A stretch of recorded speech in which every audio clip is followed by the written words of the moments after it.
Welcome to Storytime with Tim. Out here in the RV this morning. It's bright and early here,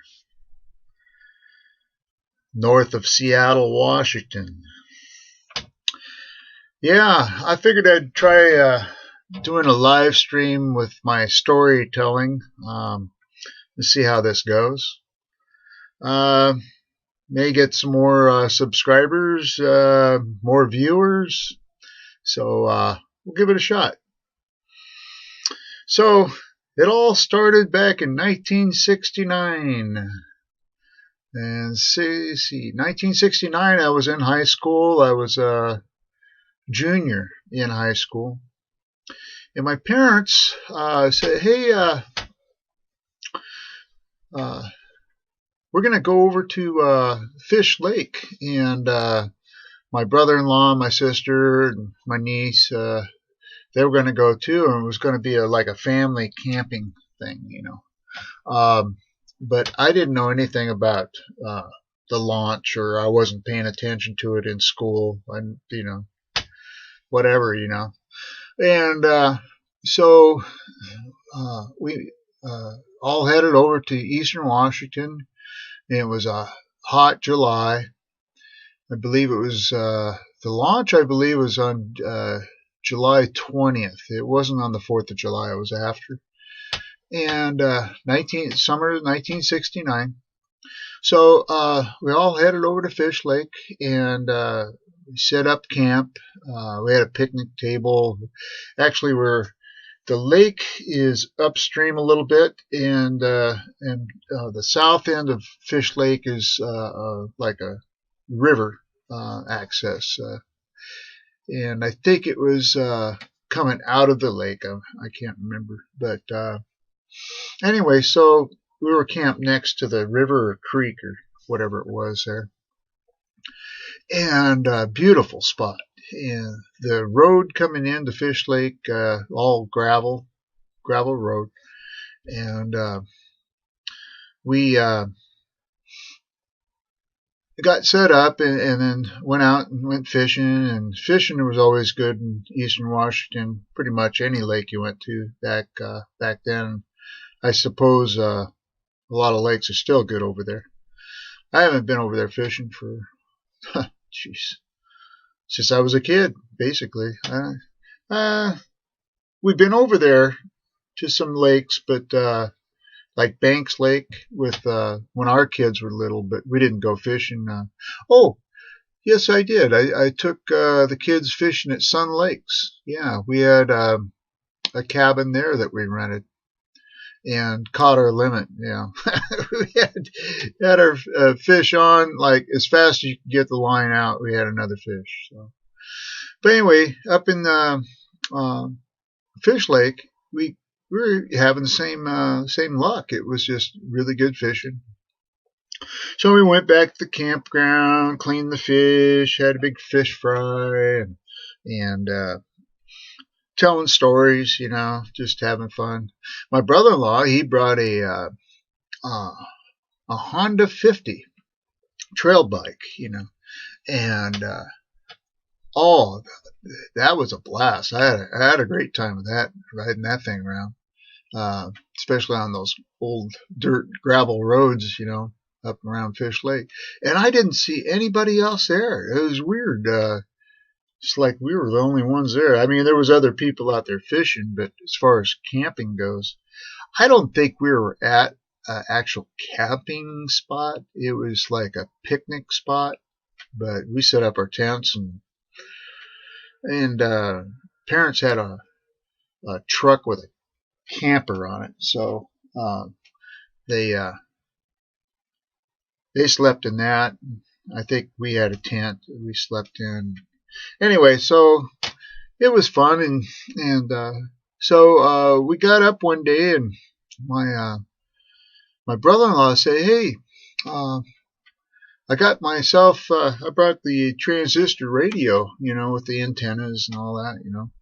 And he said, "We're going to listen to the men landing on the moon today."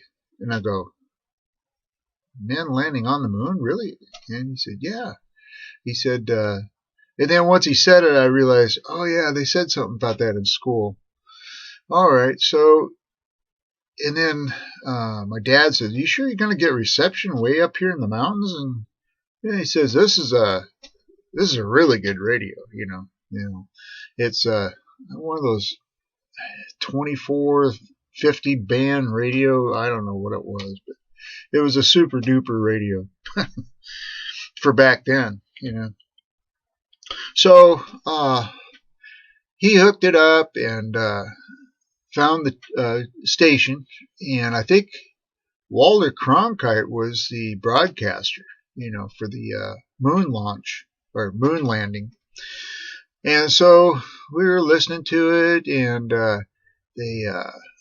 they landed on the moon, and it took forever for them to come out of the capsule. And I think it was John Glenn was the first man on the moon, and we had to listen to it. We couldn't watch it, so you had to use your own imagination. And my mom, she didn't believe the whole thing. I mean, she says, no, it's all just fake. There's no way anybody could leave this planet and land on the moon. This is just, it's not real. And my brother-in-law was in the Air Force as a pilot. He said, no. He said, Gold, it's for real. Just listen to it. And so we all sat there and listened, and then old John Glenn, there's a giant leap for man. One small step for man, giant leap for mankind. Thing, and then he's on the surface. He's sitting there. Hey, it's solid. I haven't sunk. The pads on the lander covered with some of the moon dust. But he said not bad. He said it's solid. That's what they were worried about, is if they landed, if they were just going to sink all the way in or not. The whole thing was just crazy, big super gamble. And those guys are the bravest guys you ever seen to do something like that. The first, just taking off in a rocket is crazy. You think about it as a kid when you would launch a rocket, for 4th of July with fire coming out the bottom, and it would just take off and go wherever. It's basically the same thing, but they can steer it. That's a big difference. But the thing is, it can blow up at any second if anything goes wrong. So brave individuals, that's for sure. And so we all sat around listening to that, and once that was over, I wanted to get back on that Honda 50 trail bike and go running around. I had a blast with that.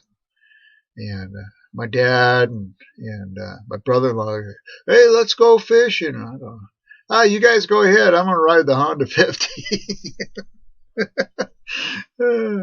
So that's where my priorities were back then,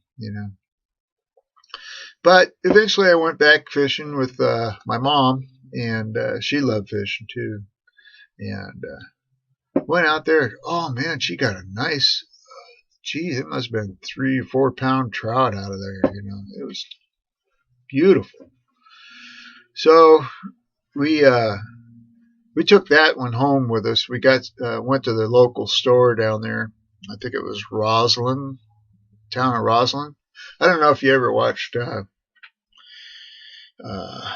what was it called? Northern Exposure? Or I don't know. There was a TV program years ago, and it was based at Roslyn, Washington, which was the store down by the main I-90,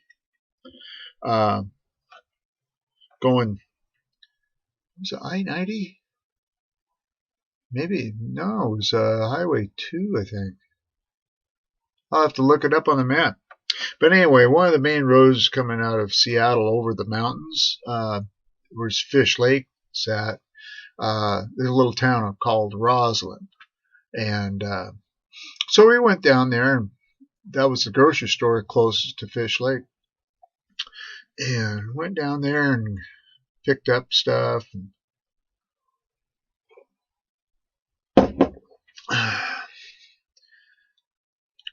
got some hamburgers and barbecue. Yeah, we brought the grill with us.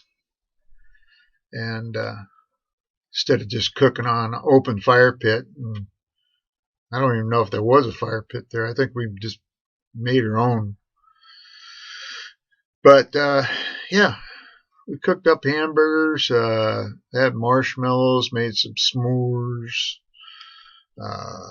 Yeah, it was fun. Had a great weekend. And talked about the man on the moon. Yeah. Yeah. You know, the space program is, they just launched the SpaceX, you know. And I watched that. I used to work at Boeing. I'm retired. And my job on the 747, I was the lead man for the landing gear installation on the 47, which was pretty involved because it had that many more wheels on it compared to normal airplanes. So, so I took an interest in it. I actually got to go to this Kennedy Space Center in, I think it was 2004. It was part of a Boeing ergonomics conference. And Boeing was really into changing the how people worked on the airplane to prevent injuries. And so they highly promoted inventions, ingenuity to build stuff that would make the building the airplanes easier. And I was all for that. I've always been for that because I like to be able to do things by myself if I have to, you know. So I always try to come up with ideas on how to, like, load my boat and stuff like that. The small boat, you know, aluminum boat. So it was right up my alley. So we were, being the nose gear guy, we were part of a group that came up with an idea on how to load the nose gear. But after it was loaded, you had to torque these great big huge bolts in that held the nose gear on the airplane. And the torque on those bolts was like, they went from 800 foot-pounds to 1650 foot-pounds, something like that. I think it was 1600. So in order to do that, and not have a 6-foot torque wrench and then a cheater bar on the end of it to torque those 1600 foot-pounds, and standing on off a ladder or something dangerous like that, we were part of a group that came up with a like a torque automatic torque converter. And of course, we didn't build that tool. There was the tooling folks that build it, but we were part of the group. We were part of the testing on it, and did all the legwork as far as moving the thing around all over the place. So it worked. It worked really well. So our superintendent of the 47 at that time, he knew about it, so he said, "Well, I want the engineers to go down there with this tool, but I want two of our mechanics." First, it was just one mechanic going down with them, but they decided, no, that's not fair, because both of these guys were part of the group. So they picked a time that we just loaded the nose gear, so we had like a week or two before we loaded the next nose gear. So they said, yeah, the timing is going to be perfect for that conference down there, so we're going to send both of them. So Rick and I both went down there to Orlando, Florida, and that's where the conference was, off of University Street down there. Universal Street, I think that was the name of it. And it was just a great time down there, at the conference, and a lot of different things to see, different ideas that we could use, back at the plant. So at one point they said, there's one day where out of the week that you guys have a choice. You can either go, we can all go to the Disney World and see their automated stuff, kind of a backstage view of their ergonomics set up for their people. Or we can go to see the Kennedy Space Center and see the space shuttle they have in their facility, which was the Atlantis. And I said, oh yeah, definitely want to go to Kennedy Space Center to see that. So Rick, he didn't want to go. He said, nah. He said, we're just going to go to just hang out here. Him and his girlfriend went, but he had to pay her way, or the airplane ticket and all that. Boeing wasn't going to do that. So he decided to hang out with her, and because she wouldn't have been able to go to the Kennedy Space Center. So it, not even Disney World. I mean, he would have had to pay for it. So they decided to go shopping. That's what they did. So I loaded up with the engineers that we were all part of a group with, and it wasn't just us. It was, well, I guess it was just us. And so we loaded in the van. The van took us all the way down to the Kennedy Space Center. We got there, and we got inside. Well, first off, we had to get our IDs, right? And there's like a outside, like a DMV, but it was just special a stop that you had to get your passes to even get into the Space Center, right?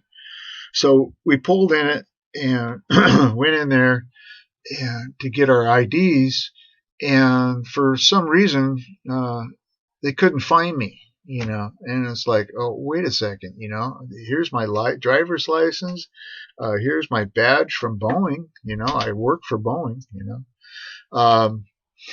but they couldn't find me in the system. So they had to make some phone calls, and finally got a hold of somebody, and they verified me finally, and everybody else was ready to go, and fortunately we got out of there in time to still make the tour, that we were supposed to go to.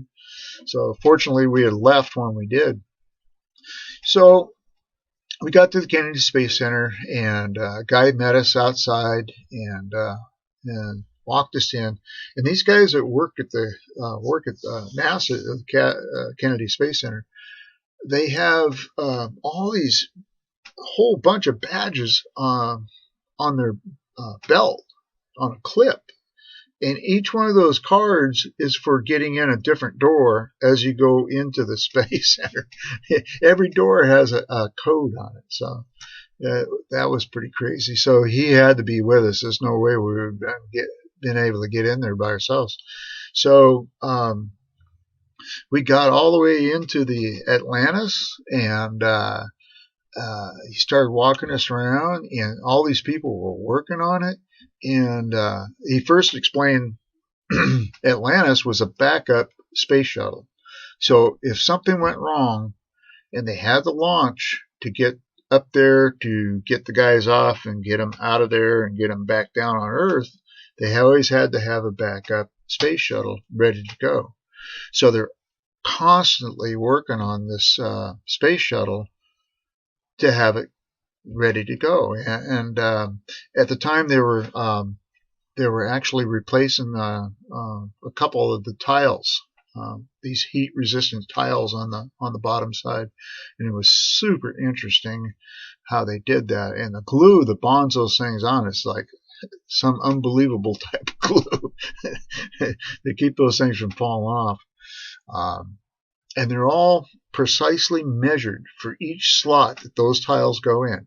And some of those tiles are that thick, they're not just, thin. Some of them are thin, but up further on the, as you spread out those tiles, some of them do get pretty thin. But the ones, in the back, in the middle, they're thick, to handle all that heat. And they're super light. They're like foam, but they're not foam. They're heat resistant, made of carbon or whatever. I don't know what they're made of, but fire bricks basically. But God, yeah, they're light as a feather. And so, and they put them on, and they have to be precisely made. And if there's a gap that's a little bit over tolerance, they have to put a filler in it to take up some of that gap. Yeah, so it's crazy because they can't just butt them up to each other. You got to have a little bit of space in there. So that was interesting. And then he also showed us where at on the shuttle, where the last disaster happened on the Columbia, what had happened, where something hit the leading edge of the wings. On one side, it hit and tore a hole in it. And the astronauts didn't know that had happened until it was too late. So their plan after that, well, first they shut down for a long time before they actually were able to do another shuttle. But they came up with a plan to go outside, do a spacewalk, and go around the whole space shuttle and make sure it's in good shape. And if they had a puncture like that, they had stuff on board that they could actually go out there and fix it. So it would take the re-entry without tearing the wing off the airplane or whatever. So they were able to repair stuff like that. And I think if it wasn't a spacewalk, they would actually use they had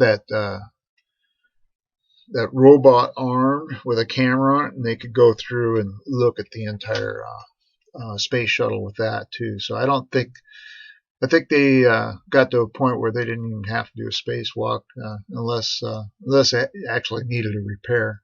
So as far as the inspection went, I think they used the remote camera on that. Alrighty, so that's about it for now. So you guys like the Storytime with Tim live? Leave a comment and hit the notification bell, subscribe to my channel, and give me a like, okay? So you have a great day, and if you guys like this, I'll continue doing the Storytime with Tim live. All right? Thanks.